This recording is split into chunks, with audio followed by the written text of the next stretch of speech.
शांति। 3 सितंबर। आज बाबा डायरेक्ट हम आत्माओं से बात कर रहे हैं। ध्यान से सुनेंगे, अनुभव करेंगे। भगवान आत्माओं से बातें कर रहा है। बाबा कह रहे हैं तुमने मुझे बुलाया, मैं आ गया हूँ। तुम कब से बुलाते थे? आओ, हमें पतित से पावन बनाओ। मैं आकर तुम्हें पढ़ा रहा हूँ, तुम्हें पावन बना रहा हूँ। भगवान आकर पढ़ाए न, ये सतयुग में होता न कलयुग में, केवल संगम युग पर होता है।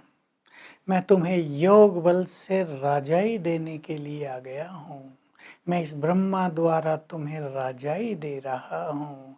मैं ही तुम्हें कह रहा हूँ एक मुझे याद करो, तो तुम्हारे जन्म जन्म के विक्रम विनाश हो जाएंगे। तुम सतो प्रधान बन जाओगे। तुम्हें कर्मातीत होना है। जो कर्मातीत होते हैं उनमें पवित्रता की बहुत ताकत होती है। जो कर्मातीत होते हैं और बहुत सेवा करते हैं वहीं उच्च पद पाते हैं। देखो, कर्मातीत अवस्था का महत्व बाबा बता रहे। मैं ही तुम्हें राजयोग सिखा रहा हूँ, इसलिए मुझे योगेश्वर कहते हैं। तुम भी योगेश्वर बनते हो, फिर राजेश्वर बनते हो। उन्होंने श्री कृष्ण को भी योगेश्वर दिखाया है, क्योंकि उसने भी पूर्व जन्म में राजयोग सीख कर राजाई पाई है, वो देव पद प्राप्त किया है। तो बाबा बहुत उमंग दिला रहे हैं। मैं तुम्हें पढ़ाने आ गया हूँ। तुम्हें स्व का दर्शन हो गया है, पूरे चक्र का ज्ञान हो गया है कि जब तुम सतयुग में थे वहाँ कोई दुख नहीं था, अकाले मृत्यु नहीं थी। शरीर बूढ़ा होता था तो आप ही साक्षात्कार होता था कि ये शरीर छोड़कर अब नया लेना है। कोई कष्ट नहीं होता था, सहज आत्मा देह से निकल जाती थी। वहाँ अथाह धन संपदा थी, जैसे घी की नदियाँ बहती थी। बाबा कह रहे तुम्हें वहाँ घी भी खरीदना नहीं पड़ता, वहाँ की गाय भी बहुत फर्स्ट क्लास होती हैं। सुखों का दिखा रहे हैं। वहाँ तुम्हारे हीरे जवाहरातों के महल थे, आज तो हीरे जवाहरात दिखाई नहीं देते, बहुत महंगे हो गए हैं। वहाँ तुम्हारे सबके पास पुष्पक विमान होते हैं, बस बटन दबाया और चले। स्कूल में जाना है गए, कहीं और घूमने जाना है गए।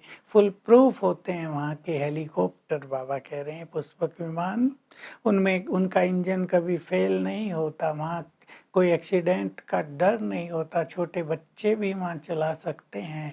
बाबा स्वर्ग की दुनिया का वर्णन कर रहे हैं। मैं आया हूँ। जब सारी आत्माएं परमधाम से इस धरा पर आ जाती हैं तो मैं आता हूँ सबको वापस ले जाने के लिए। मेरा पार्ट भी बहुत वंडरफुल है। मैं इस ब्रह्मा के तन में आया हूँ, मैं ज्ञान दे रहा हूँ, ये भी सुनता है, तुम भी सुनते हो।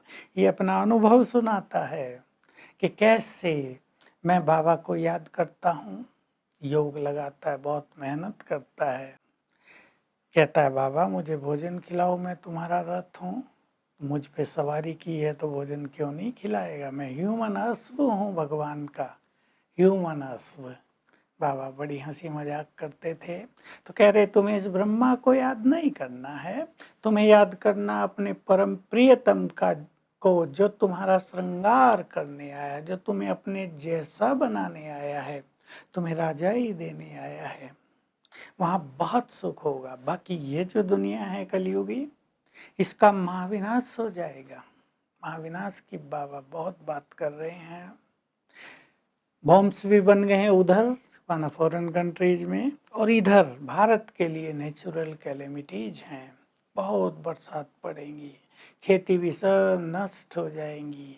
जो धनवान लोग हैं वो भी सड़कों पर आ जाएंगे, सब कंगाल बन जाएंगे। तब तुम्हारी सेवाएं बहुत बढ़ेंगी, बड़े बड़े लोग भी तुम्हारे पास आएंगे, तुम्हें बड़े बड़े हॉल मिलेंगे, सब एक साथ बैठकर ज्ञान सुनेंगे, सब योग लगाएंगे, तब सबको मैं वापस ले चलूँगा। तो ये सारा जो खेल है, चक्र है, इसका ज्ञान मैंने तुम्हें दे दिया है। अब तुम्हें योग बल को बढ़ाना है। तुम unknown but very well known warriors हो।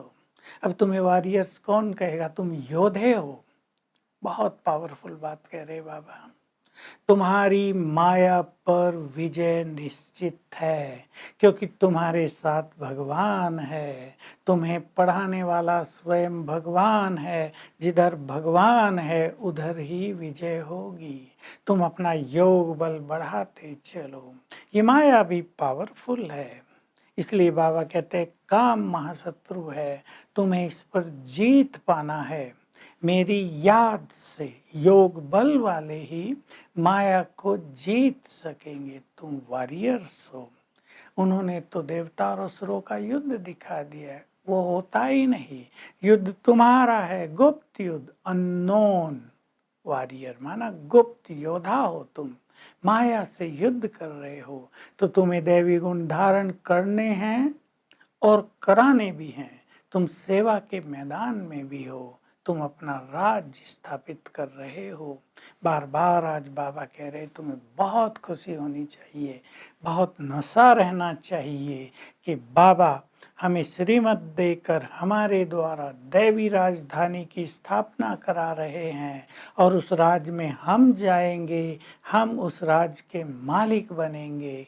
बाबा कह रहे मैं तुम्हें राज दिलाने फिर से आ गया हूँ। तुम्हारा जो खोया हुआ राज था वो मैं तुम्हें दिला रहा हूँ। इसलिए बहुत पवित्र बनना है, आत्मा अपने को समझना है। जितना जितना तुम अपने को आत्मा समझेंगे, बहुत अच्छी बात है ये धारणा करने वाली, तो तुम्हारा देह अभिमान टूटता जाएगा। अगर नहीं समझेंगे तो देह अभिमान टूटेगा नहीं और तुम विकारों पर विजय नहीं पा सकेंगे। तो बाबा बार बार हम सभी को नशा चढ़ा रहे हैं और आत्मिक स्वरूप में स्थित होने की प्रेरणा दे रहे हैं। वरदान है, जीवन में विकराल परिस्थितियां आती हैं, लेकिन हमें उनको शीतल बनाना है। ऐसा निश्चय हो स्वयं में और बाबा में, ड्रामा में भी, तीनों में हमें संपूर्ण निश्चय हो। बहुत सुंदर शब्द हैं।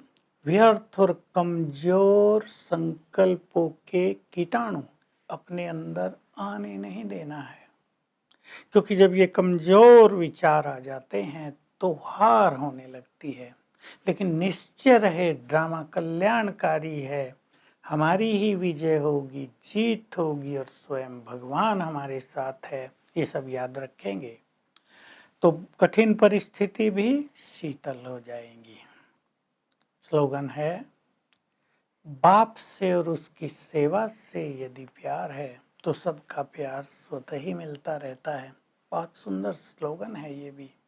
सबका प्यार हमें मिले तो हम बाबा की सेवा और बाबा से प्यार करें। तो आज सारा दिन हम याद रखेंगे, हमारी विजय निश्चित है। बाबा हमें राजाई देने आया है और अपने राजाई को याद करेंगे।